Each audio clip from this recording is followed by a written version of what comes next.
here! Oops. Good morning, or wherever we are in the world. I found this little baby outside. It's Bowser. He's cute. It's just like me. Anyway, I thought I'd draw something from that new movie, Turning Red, and I'm by my window here, and what the? What is this sinfulness? Oh my gosh! Time to draw it anyway! Dude, let's draw. Welcome everybody. Welcome back to Dude, Let's Draw. I'm your host, Jen Yoko. And guess what? We're drawing some pandas today. Red pandas, to be precise. Hey, if you're at home or on the go, grab a notebook, grab a sketchbook, grab your iPad, grab something, draw with me. I'm drawing Meilin as her red panda-y self.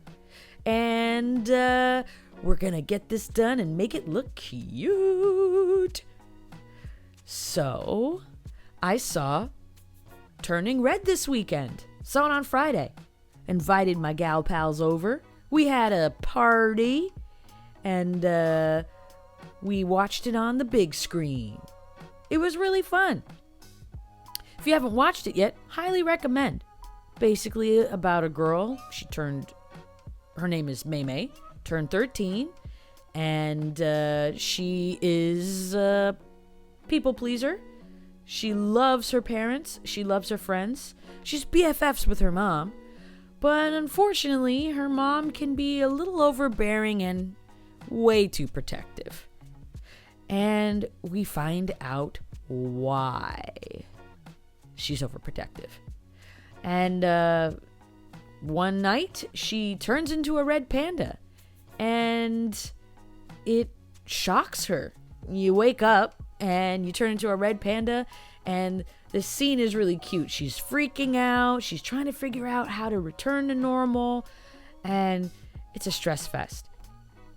But we go through the movie basically learning more about Meilin, why she turns into a panda, her best friends that love her, that stick by her, who want her to be more of an individual, a little bit more open, because she's been suppressing emotions. She's been trying to please her family, no matter what, no matter how hard circumstances are. She put her family first, and which I'm not saying is a bad thing, but she was suppressing quite a bit, and it was stressing her out. And,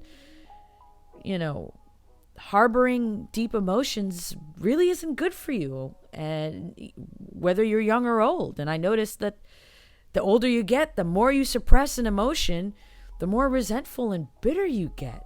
And this movie was just showing that this red panda is more than just what they considered in the movie a curse. It's about individuality, about being yourself, and how barriers can be broken by accepting that one part of yourself, allowing yourself to grow.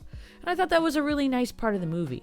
Meilin had some quirky friends. We had the stoic one, the angry, hyper one, and then the more well-rounded one. They all love the boy band Four Town, which I'm assuming was either a parody on Backstreet Boys or Centiq. Thought that was funny, because back in 2002, really 99 through 2002, it was the boy band / pop band era, where we had, like I mentioned before, Centiq, Backstreet Boys, Boys to Men. Actually, it was longer than that. I think it was 1989 to the 2000s. And all Meilin wanted to do was just go to this concert, and you get to see her growing pains and how she and her friends had to figure out a way to go see the band Four Town. And the funny part is, I think some people were saying that this movie was inappropriate because we don't see, like, truthfully, girls kind of react towards liking boys. People are uncomfortable about it, which is, to me, interesting, because in anime, we see main characters go after boys all the time. Like in magical girl shows, we got Sailor Moon and what was it? Was it Pretty Cure? What do they call it now? Glitter Force. It's wild how we just don't see that in films and movies, and when we do, we see them as adults and not as kids. But like back in 2000s, I had friends that were drawing fan fictions of themselves, self-insert, and there was a scene, I'm just gonna say the scene. She saw one of the guys at who was working at a I guess like a 7-Eleven, and she was drawing him holding her and drawing 4-town people as mermaids and her as a mermaid. And that was a thing back in the 2000s. I would go online looking for like Sailor Moon stuff, and my friend would show me her Digimon self-insert fan fiction drawings or fan fiction of Yu-Gi-Oh. Like, people don't realize that like girls just do this, self-insert, or even make fan fiction of like 2 stars falling in love that they don't even meet each other. It is wild. And seeing this in the movies like made me cringe a little bit, but I laughed because I was like, oh my gosh, like this actually happened back in the day. And I thought it was a little refreshing, even though it made me feel a little uncomfortable because I was like, oh my God, I had a friend that did that. It's funny really looking back on it.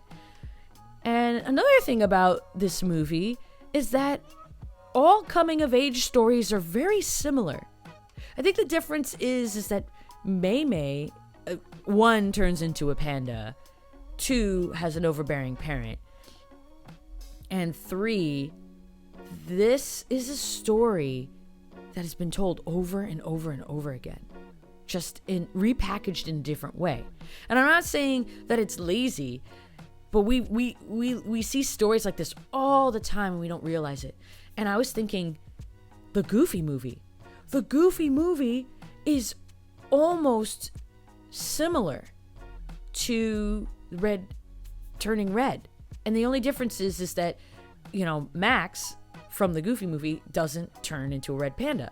And if you haven't seen the Goofie Movie, I'm shocked, because Goofie Movie's about a boy named Max.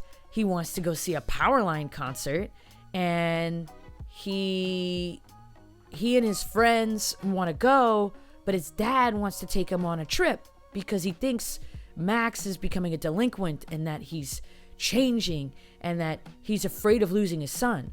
Mei is almost very similar, where her mom is like, oh my God, she's hanging out with these delinquents, which are her friends, and her friends aren't delinquents. They're actually very wholesome. They all do their schoolwork. They try to do their best in being the best that they can be to their parents. And Max is similar, but Max wanted to just shine for once. He wanted to be different and show off to this girl he liked named Roxanne. And he lied saying that he wanted to go to a Powerline concert and that his family knew Powerline, which was a very bold lie.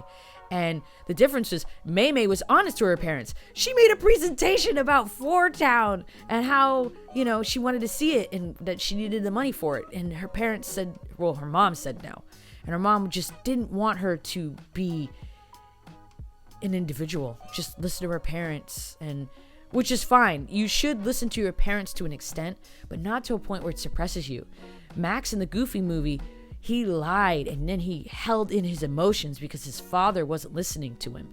Mei's mom wasn't listening to her. And even when Mei tried, she suppressed it. When Max tried, he suppressed it. And they both lashed out in their own individual ways, which surprised me. How, again, very similar. But in the end, all they needed to do was just talk to each other. So by not talking and understanding, coming to an understanding, they both had to figure out different outcomes. And I don't want to spoil it. I don't want to spoil Turning Red for you guys. But having those conversations with your child as a parent are important. They don't have to tell you everything, but the important elements, just getting to know what's going on in your kid's life, like, hey, I want to go to this concert, or going to the concert with them, or having a chaperone go, is important. And I think movies like these are really nice because you get a different perspective told in a different light. Anyway, I really hope you enjoyed today's Dude Let's Draw. I just drew May waving to you, giving a peace out. And just so you know, you're all probably furries now. And if you're not, I'm pretty surprised. That's that. All right, guys. I really like doing these videos. I change them up as much as I can. I'm trying to come up with a good flow. Let me know what you think in the comments. Like and subscribe.